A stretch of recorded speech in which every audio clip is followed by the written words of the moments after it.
Mutual ஃபண்ட்ஸ்ல இருக்கிற எல்லா பிளான்ஸுமே எல்ஐசியில் இருக்குது. யூலிப் பிளான்ஸ் அப்படின்னு சொல்லுவாங்க.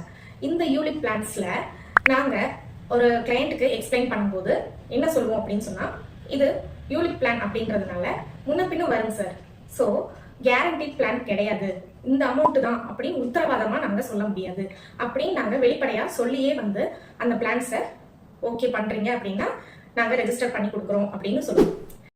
எல்ஐசி பொறுத்தளவுக்கு டாக்ஸ் ஃப்ரீயா உங்களுக்கு கிடைக்கும்.